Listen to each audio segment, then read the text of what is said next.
angles that are consistent of rays. When you're naming the sides, you name them as rays. When you ask the vertex, you do the point. The name can be the vertex if there's just one angle, or you use 3 points with the vertex in the middle.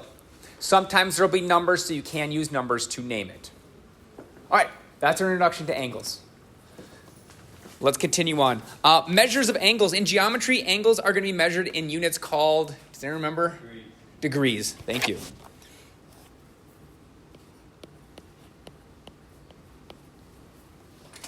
So there you have a little protractor.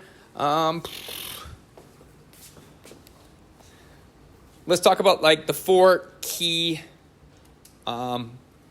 degree measures. I was going to draw some. We'll draw them down here. An acute angle is a small angle. It's specifically between 0 and 90 degrees. Between 0 and 90. So it can't be 0 and it can't be 90. It has to be between 0 and 90. So if I ask you just to randomly draw an acute angle, we're going to draw something that looks like that. Because if you put that on that protractor, you're going to see that that's less than 90 degrees. So we need something that's between 0 and 90 degrees. It is between 0 and 90. That's acute. Anyone want to guess at what obtuse means then? What do you got? Large, like over 90. Over 90 degrees. Not past 180, so it's going to be between 90 and 180. So that's your large angle. Obtuse is your large angle. If I tell you just to draw an obtuse angle, you're going to draw something that looks like that. So that's going to be from 90 to 180. Not including 90, not including 180, because 90 and 180 have their own names. In fact, we're going to get to right angle. What's the degree measure of a right angle? 90 degrees. So that is our right angle. Can someone raise your hand and tell me how to tell someone that this is, in fact, a right angle? Owen almost, and decided not to. Yeah.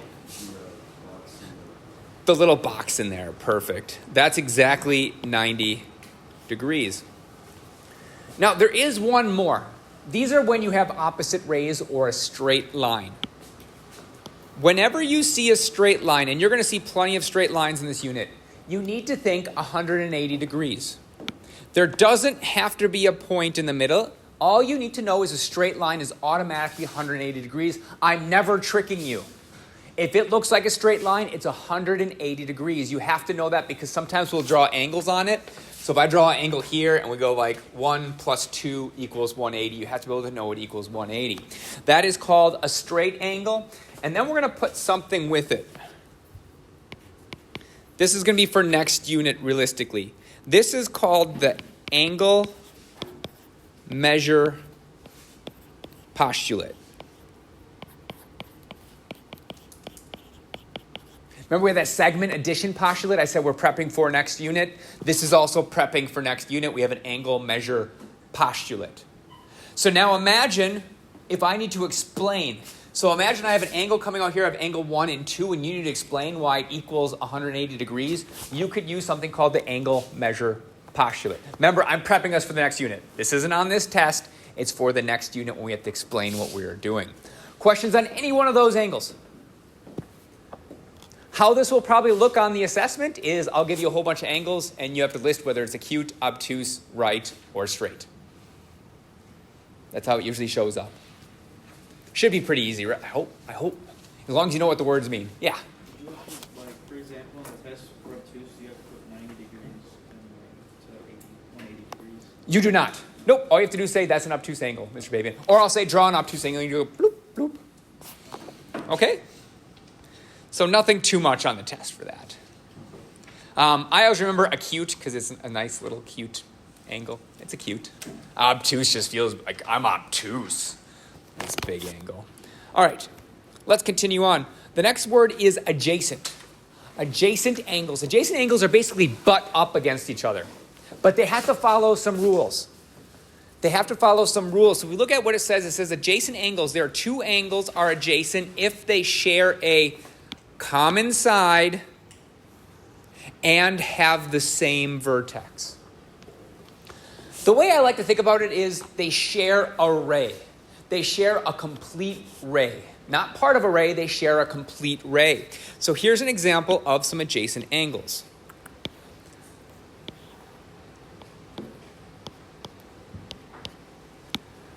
I'll call this one 4, this one 5. So you could say something like angle 4 and angle 5 are adjacent.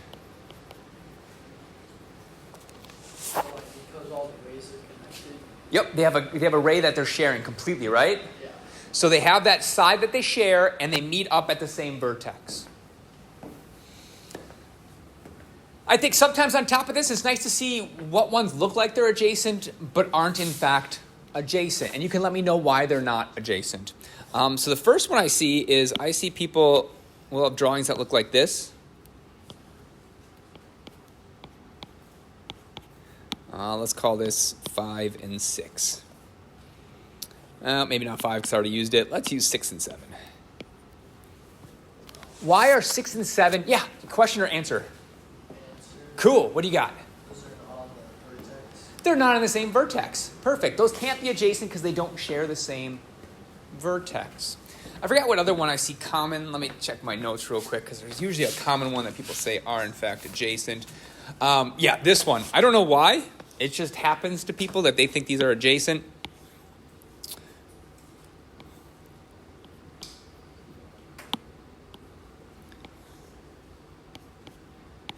Before I write some numbers in there, are there adjacent angles there? Are there angles that share rays? Yes, there are. But if I say 8 and 9 are adjacent, would you agree with that? No. No, they do not share a ray, right? They share a vertex, but they don't share a ray. If I was going to say adjacent, I would say something like this one and this one are adjacent. That works. Or I could say 8 and the middle one are adjacent, but I cannot say 8 and 9 are adjacent because they don't share a side.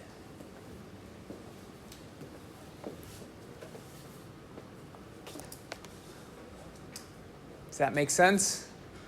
Good. I see some people are still writing. I'll take a second. Remember, if I ever switch to a new slide, you have two options. You can go, Mr. Pabian, turn it back. Cool. I got you. We'll turn it back. Or you can just, if it's just one quick thing, just look at your neighbor's paper and just say, oh, you got that? Cool. I'll copy that down.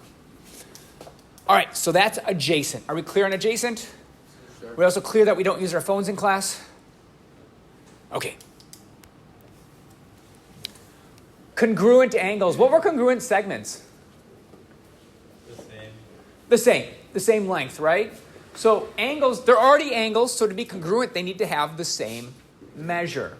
So congruent angles are angles that have the same measure, or equal measure, however you want to put it. Nope, that's wrong. Equal measure.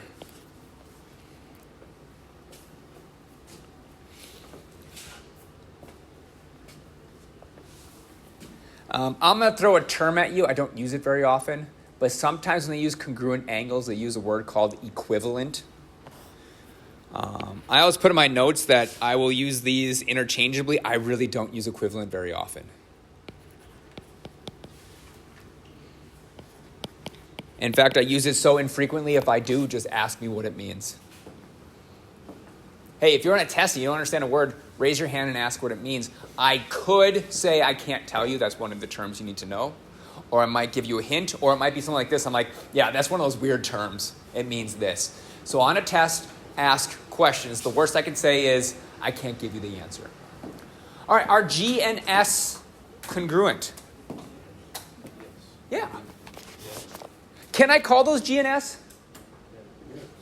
Yeah, because they're just one angle each, right? If I say G, you know which one I'm looking at. So what we could do is we could write underneath this, we could say angle G. And remember that congruent symbol? It's an equal sign with that little squiggly on top of it. We can go angle G is congruent to angle S. Now, if you remember for segments, we could go this segment is congruent to this segment, or I could say the measure equals the measure. The same thing works for angles. If I name the angle, it means that they're congruent. If I ask for its measure, remember lines, we just didn't draw a line above it. If I put AB, that means measure. For angles, you actually write a little M in front of it. So M stands for measure. Measure of angle G equals measure of angle S. Basically what this statement says is 42 equals 42.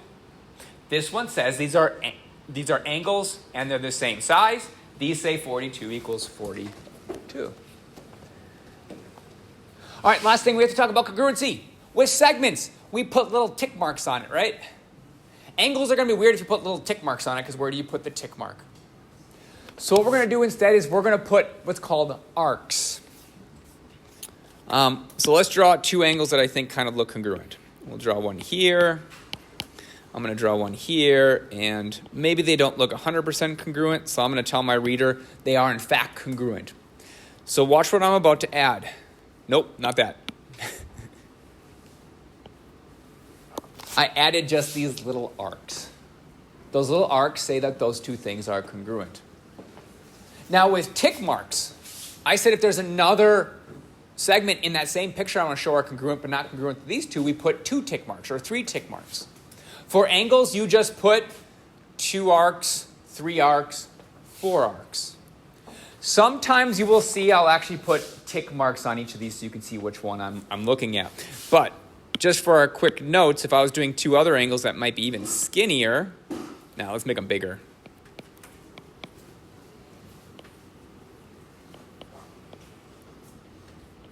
And I want to say those are congruent, I'm going to put double arcs on it. It's just a method for us to go, oh, that picture, those are congruent, they're not congruent to each other. Those are congruent angles. Good on those? Not big stuff. Bigger stuff comes here. That is a bisector of an angle. Bisector of a line, or a line bisector, cut that line in half. So would you be surprised if a bisector of angle cuts an angle in half? No. And here's the only difference. So the bisector of an angle has to be a specific shape. Anyone have a guess at what the specific shape I can draw that will cut an angle in half? My hint is, yeah. It's kind of like a line, but a little bit different than a line. Not a curved line. Yeah. Not a tick mark. A what? Oh, Dotted line? a dotted line? Nope. I'm going to draw it and tell me why it's different than a line.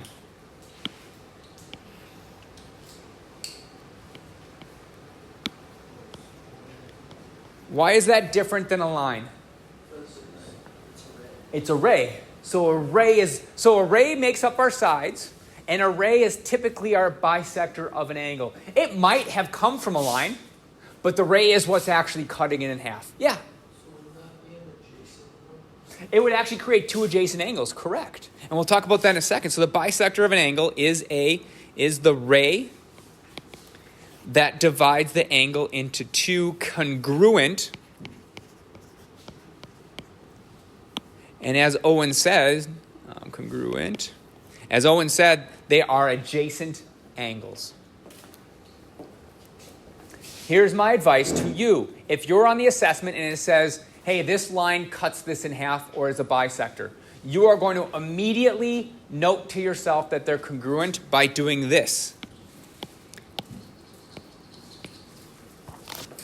Mark that they're congruent. It's going to help you. We're going to have these big drawings and a lot of stuff happening. So as soon as you see midpoint, you put tick marks. As soon as you read the word bisector, you put the marks on the angle that it's bisecting. This has to happen. Don't be too smart for a problem to write information down. As soon as it says bisector, you bisect it like that. All right, the last thing we're going to talk about is the angle addition postulate. Remember the segment addition postulate? I said if you had a segment and you took another segment, it would equal that total length. Well, if you understood that one, this one's going to blow your mind. If I have an angle and I have another angle and combine them, in total is going to be the total degrees of them added together. Is that earth-shattering stuff? Does it blow your mind? No, probably not. We're just adding two angles together, and it turns out you can add up their angles as well. That's all the angle addition postulate says. So it says if D lies in ABC, then ABD plus DBC equals ABC. So if you have adjacent angles, you can add their measures together and equals that total measure of that angle. So let's say DBC is 10 degrees. And let's say ABD is, I don't know, what would make sense? Would 90 make sense for that one? No, what would be something that might make sense? Raise your hand and let me know what's something that would probably make sense. Yeah. 30. Maybe 30 degrees. 30 plus 10, is that still acute? Yes. Because that's 40 degrees. Are we okay with it still being acute? What would be wrong is if I made that like 80 and it made it 90 degrees because that's not a 90 degree angle. So we're going to pick something that's feasible. So now we could say, okay, well, if I knew that, the measure of the big angle would be, can I name the big angle BCA?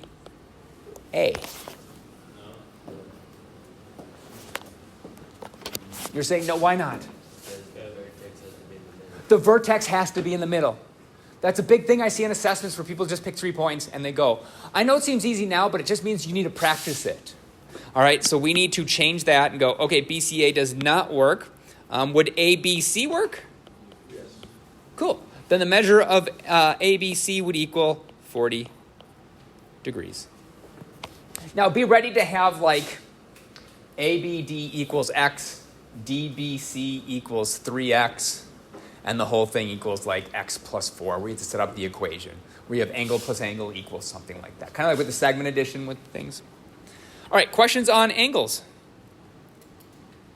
All right, then the first thing I want to do is, because I have to go backwards in time, now I have to go over any homework questions you had from last night's homework. What didn't make sense? Even if you got it, you're just like, man, can you just talk about it just a little bit more?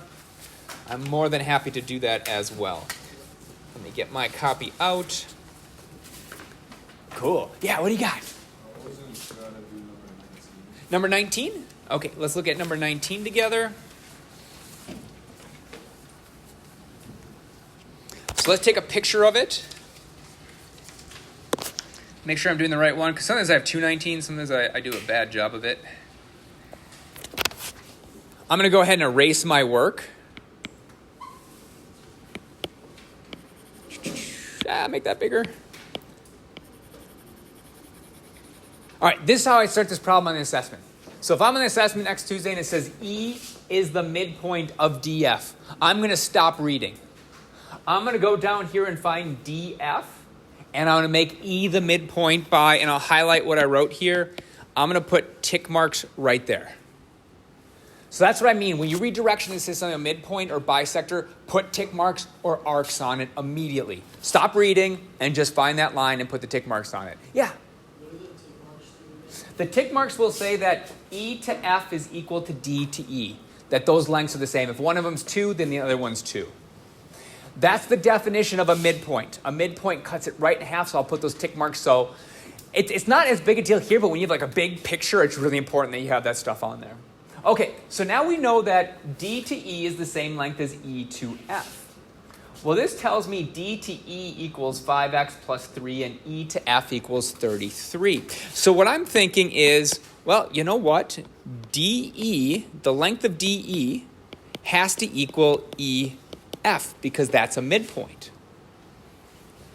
Well, they told me the length of DE is 5x plus 3, so I'm going to fill in that place. And then EF has to equal 33. And now it's something we can solve. Does that make sense? So now this is something we can solve. We can just subtract 3 on both sides. We can go x equals 6. Kind of quickly through that. I think you can do that from there. Yeah, Owen. Sure. Let me erase this work real quick, just so we pretend like we're starting in the beginning. So 21 is a little bit different. I need to be able to read it. 21's a little bit different. Notice they're giving us the length GE is Y. Do we know anything about GE or EH? Do we know they're congruent? No, I didn't put any tick marks, so we don't know that. So we're going to have to use some other rule.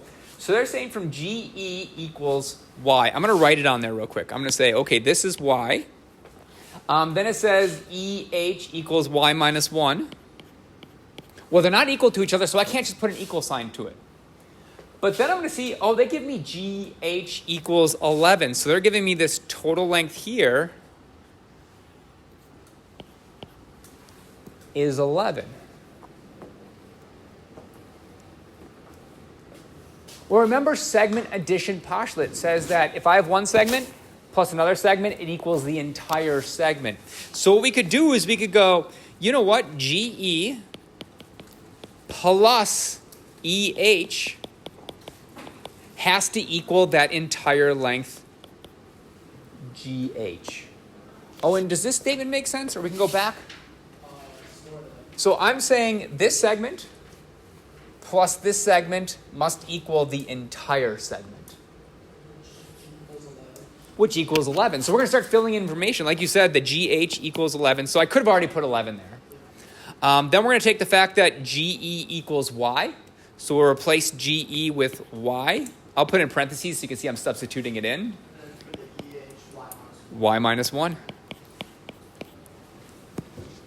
And we could drop the parentheses because they're not doing anything with negatives.